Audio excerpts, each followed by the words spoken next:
नमस्कार विद्यार्थियों, मैं doctor Dharmpal Singh, B part second, paper first. जैसा कि आपको ध्यान है कि हम अमेरिका का राष्ट्रपति के बारे में आपसे पढ़ रहे थे, बता रहे थे, समझा रहे थे। उसी श्रृंखला को हम आगे बढ़ा रहे हैं। तो आज हम राष्ट्रपति के पद की क्या क्या योग्यताएं हैं, अधिकार हैं, शक्तियां हैं, उनके बारे में आपसे बता रहे हैं। तो राष्ट्रपति पद की योग्यताएं।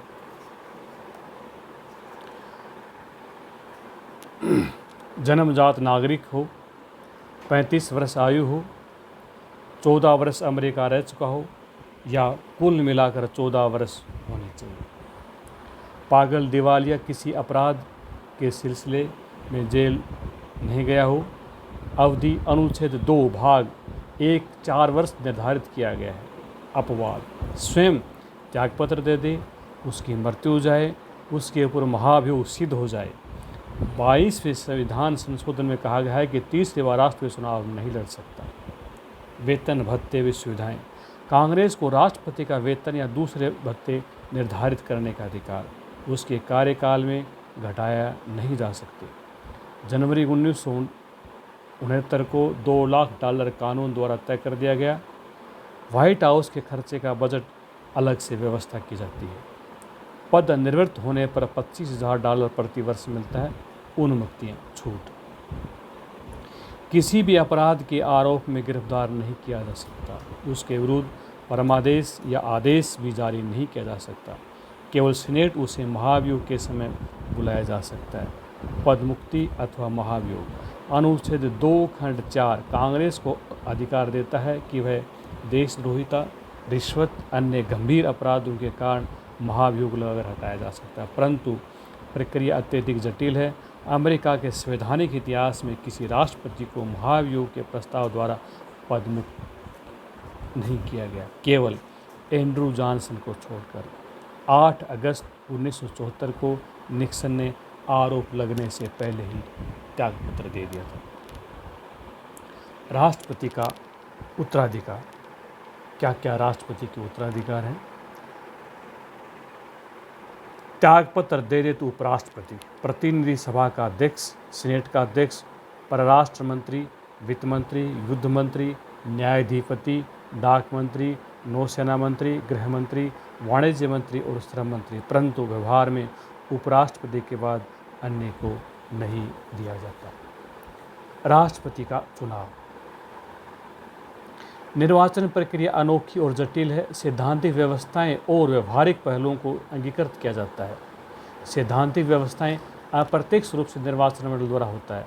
राष्ट्रपति निर्वाचकों का चयन राज्यों की विधानसभाओं पर छोड़ दिया जाता है। राष्ट्रपति का निर्वाचन, मतों की गणना, प्रतिनिधि सदन द्वारा राष्ट्रपति का चयन, शपथ ग्रहण और व्यवहारिक पक्ष। व्यवहारिक पक्ष में कहा गया कि राष्ट्रीय सम्मेलन एवं राष्ट्रपति तथा उपराष्ट्रपति पद के लिए उम्मीदवारों का चयन, चुनाव अभियान, इकाई नियम, राष्ट्रपति निर्वाचकों की भूमिका का ह्रास। निर्वाचन पद्धति की आलोचना। निर्वाचन पद्धति की किस तरह से आलोचना की गई है? अल्पमत प्राप्त व्यक्ति राष्ट्रपति बन सकता है।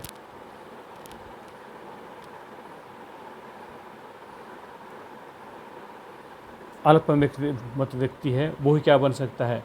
राष्ट्रपति बन सकता है। निर्वाचन मंडल निरर्थक बन गया है। दलीय पद्धति वास्तव में चुनाव प्रत्यक्ष बना दिया गया है, केवल औपचारिकता है।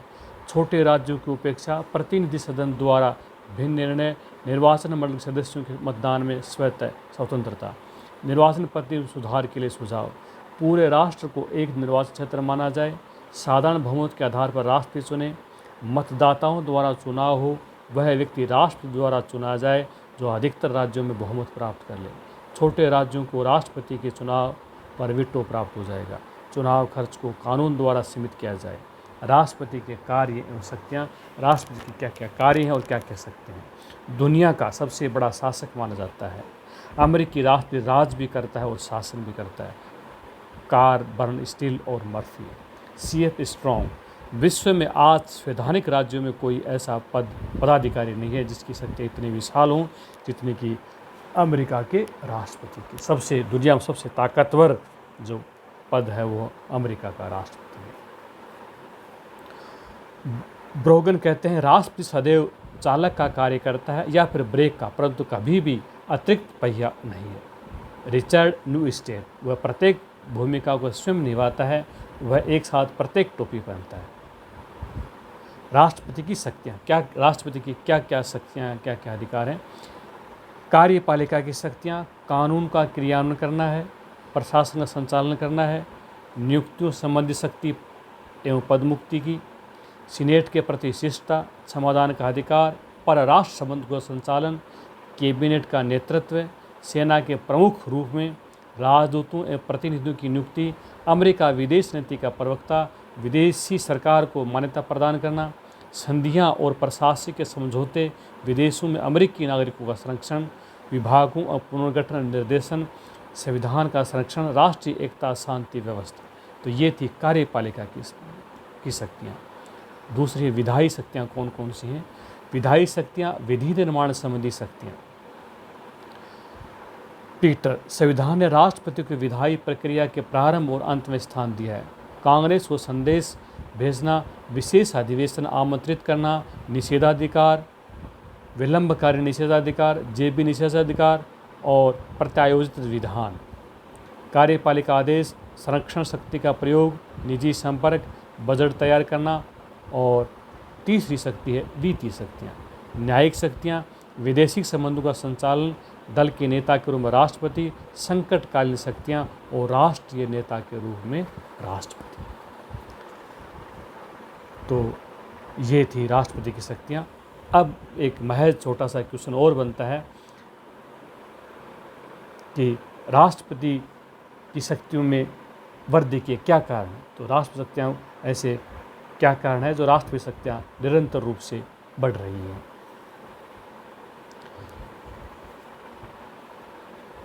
संविधान, सर्वोच्च न्यायालय द्वारा की गई संविधान की व्याख्याएं, कांग्रेस की संविधियाँ, संकटकालीन व्यवस्था, राष्ट्रीय संकट, प्रथाएं, दलीय प्रथा का उदय, राज्य के स्वरूप में परिवर्तन, राष्ट्रपति का प्रत्यक्ष चुनाव, न्यायिक निर्णय, कांग्रेस के अधिनियम 1933, 41, 45, राष्ट्रपति पद की प्रजातंत्रीकरण, हेनरी जेम्स फोर्ड, संवैधानिक ढांचे को तोड़कर राष्ट्रपति पद को महान बनाना जनता का ही काम है। प्रशासनिक पेचीदगियाँ बढ़ जाने से कार्यपालिका का आदेश, स्ट्रॉन्ग, विश्व के अन्य किसी भी संवैधानिक राज्य में अमेरिका राष्ट्रपति के समान व्यापक शक्तियों वाला कोई पदाधिकारी नहीं।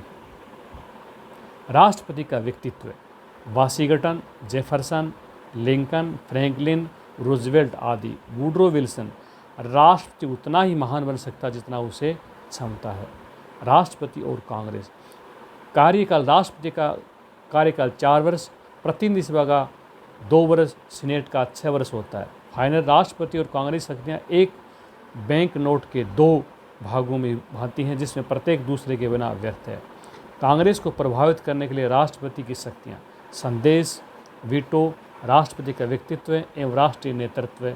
नंबर 4, संरक्षण, प्रशासनिक, लॉबिंग, समाचार साधन, प्रत्यायोजित विधान, विविध साधन, अधिवेशन बुलाकर विधायी कार्यक्रम में घोषित करना, बजट तैयार करना, स्थगित करना, दूतावास खोलना और युद्ध की घोषणा करके समाधान प्रदान करना। ये राष्ट्रपति की पद के निरंतर और क्या करते जा रहे हैं, मजबूत बनाते जा रहे हैं। अब एक छोटा सा प्रश्न और बनता है कि दुनिया का सबसे ताकतवर व्यक्ति है तो क्या अमेरिकी राष्ट्रपति की स्थिति तानाशाह हो सकता है। आपके हमारे दिमाग में सहज ये प्रश्न उठता है, तो अमेरिकी राष्ट्र की स्थिति क्या तानाशाह हो सकता है। अगर 1 लाइन का क्वेश्चन बनता है, हाँ या ना में अगर कहना है, तो राष्ट्रपति तानाशाह नहीं है। और तफसील से कहें तो कैसे। एक छोटा सा क्वेश्चन, अमेरिका राष्ट्र की स्थिति क्या तानाशाह हो सकता है। नंबर 1, राष्ट्रपति तानाशाह नहीं है। कांग्रेस और सर्वोच्च न्यायालय का अंकुश है, संकट काल में हो सकता है। नंबर 2, एकल कार्यपालिका, पांचवा पहिया नहीं है, वह स्टीयरिंग है या ब्रेक। राष्ट्रपति पद अतुलनीय है। राष्ट्रपति की स्थिति व्यक्तित्व पर निर्भर करती है। वह जनता द्वारा निर्वाचित है। उसका कार्यकाल केवल 4 वर्ष है। सीनेट का नियंत्रण है। कांग्रेस संभाव्य योग द्वारा उसे पद मुक्त कर सकती है। ब्रिटिश सम्राट अमेरिकी राष्ट्रपति की समानताएं। ब्रिटिश का राजा और अमेरिका का राष्ट्रपति की क्या क्या समानताएं हैं। ब्रिटिश सम्राट राज्य का अध्यक्ष है। अमेरिकी राष्ट्रपति भी राज्य का अध्यक्ष है। ब्रिटिश सम्राट औपचारिक कार्यकर्ता है, अमेरिका राष्ट्रपति भी। असमानताएं। ब्रिटिश सम्राट राज करता है, शासन नहीं। अमेरिका राष्ट्र शासन भी करता है।